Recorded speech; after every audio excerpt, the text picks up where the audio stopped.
Hello guys, this is Rich TV and welcome back to my channel. But before I start the devotional guys, I would like to shout out to Palampers channel na napunta rito at nag-join sa devotional.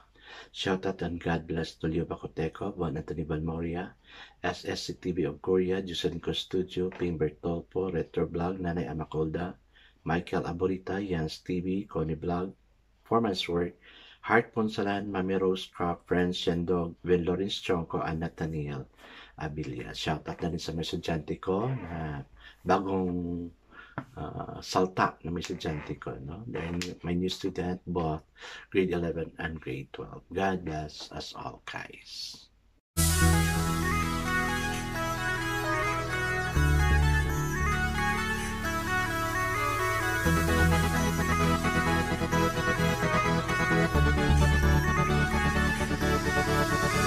Rich TV, where you heard it, number one is on the top.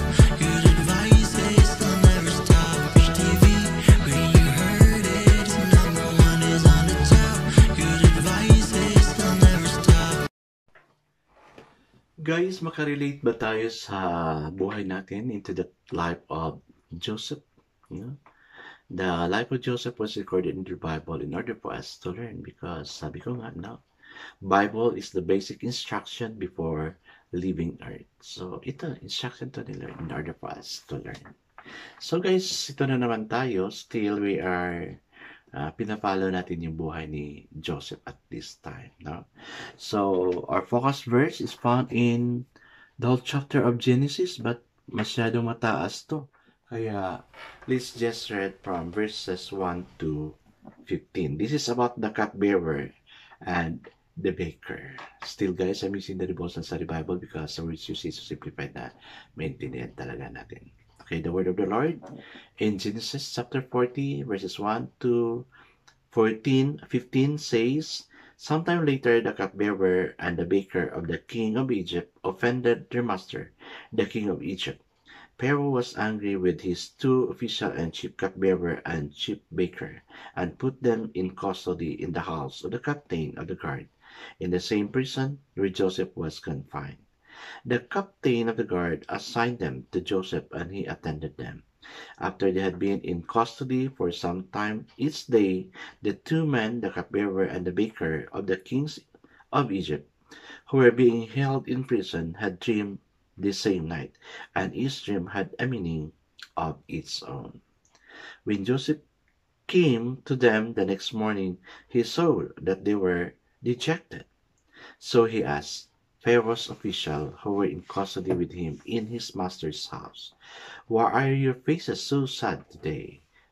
"We both had dreams," they answered, but there is no one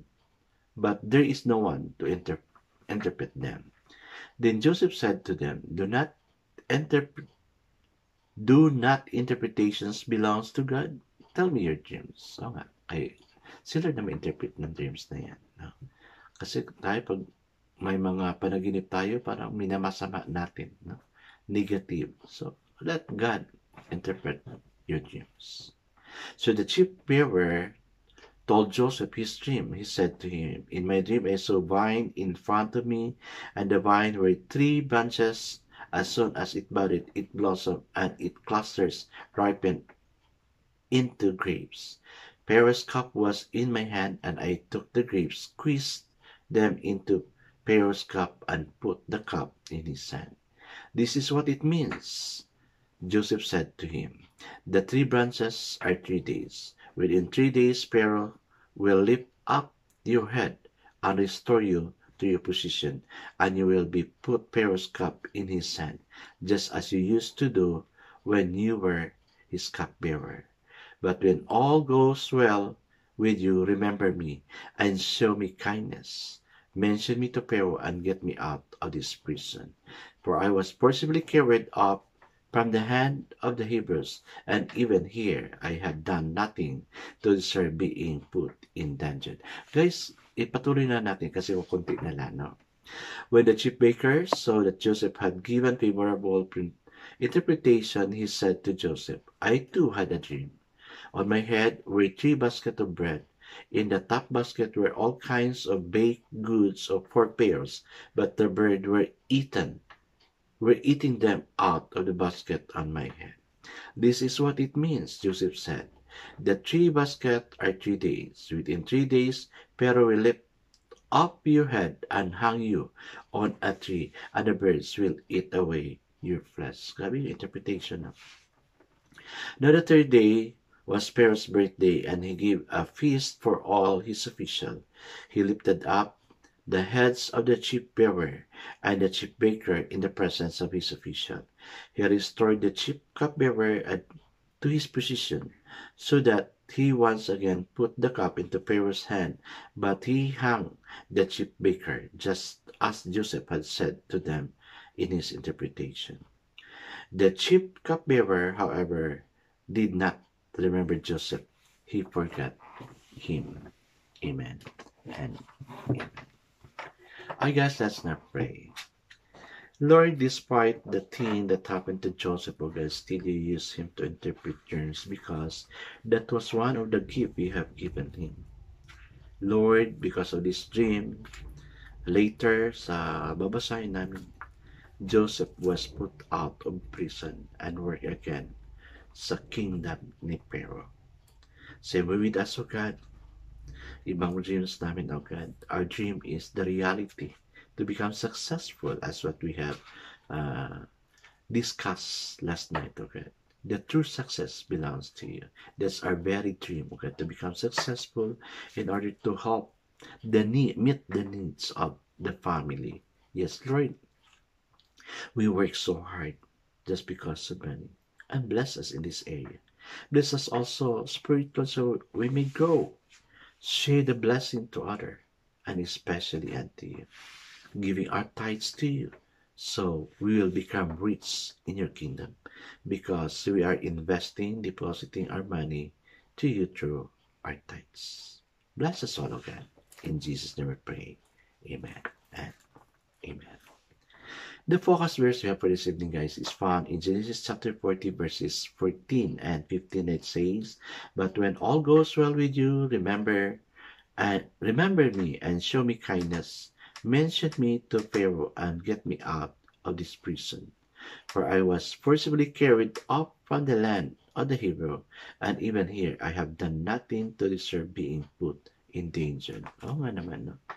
Wala siyang rason na malagay sa kulungan kasi wala siya talagang ginawang kasalanan. So the title of our devotion for this evening, guys, is Life in the Pits. P-I-T-S. Up to the point, Joseph has been a victim of several injustice. Nakakahawa talaga yung buhay ni Joseph, no? After a series of events, he landed in prison. Unlike many prisoners, he maintained his innocence of the crime that put him there in the first place, and he was truly innocent. But through it all, the Lord was with him, and God's sovereign purposes proceeded along. Despite seemingly being derailed by the simple schemes of fallen men and women, the Lord not only preserved Joseph through various trials, but prospered him, and even sa mga tao na palibot sa kanya, nag-prosper talaga. Allowing him to gain experience and expertise at managing resources, skills that he would need at a critical future time. More importantly, God used Joseph's difficulties to build his character and prepare him for the future. How did Joseph learn to live life in the pits? How was he able to live in undeserved and unpleasant circumstances with faith, hope, and love? As we will eventually see, what enabled him to live one day at a time was also what God used to secure his release from prison and rise to the second highest position in Egypt. Oo nga, no? Nahawa ako talaga kay Joseph. Best example siya talaga, no? Yung love ng father sa kanya, grabe yung love niya, no? Joseph is the youngest sa magkakapatid, or second to the youngest, parang ganun, no? Then, because of jealousy, hinulo siya sa balon ng mga kapatid niya. Yung iba naman, praise God for you, Ben, na nag-advise sa mga kapatid niya na huwag gawin yun. But instead, binenta nila si Joseph sa Midianites. And then, the Midianites sold Joseph to Potiphar also. No? So, yun ang nangyari. Hanggang sa lagay sa prisuhan, kulungan. No? Because of Potiphar's wife na pinagbintangan siya na nag-rape. But God's favor is with Joseph.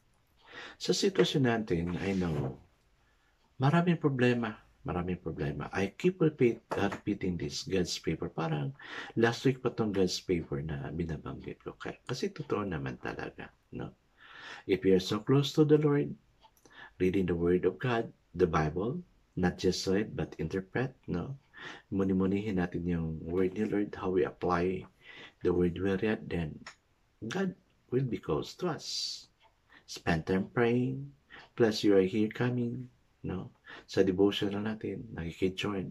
Although yung iba hindi talaga makaabot sa premiere, but still I know they're here. That's why God is blessing you, no? Yung pag-spend time nyo lang dito sa devotion is already a good thing na you acknowledge God's presence. Mahirap mapunta rito, pero yung iba talaga, no? Nag-post lang sa trabaho nila, listening to the word ko, ano yung ipaparating ni Lord na word para sa atin. And God will surely bless you for that. I guess may mga questions dito. Faith is not denying the hardship, hindi pala, personal words pala ito. Faith is not denying the hardship of life, but trusting God in the midst of life's trial, hardship, and disappointment. Pray that you will find hope and courage through seasons of disappointment or suffering.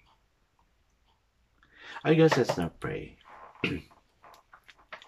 Father, like Joseph, bigyan mo kami ng character o galit ni Joseph, okay? Na despite the things that happened sa kanya, quiet lang siya. But yet, he meditated and did not sin. That's why Joseph gained favor from me. Teach us to apply what Joseph has sa buhay namin, okay? Bless us, okay? In Jesus' name we pray. Amen and amen.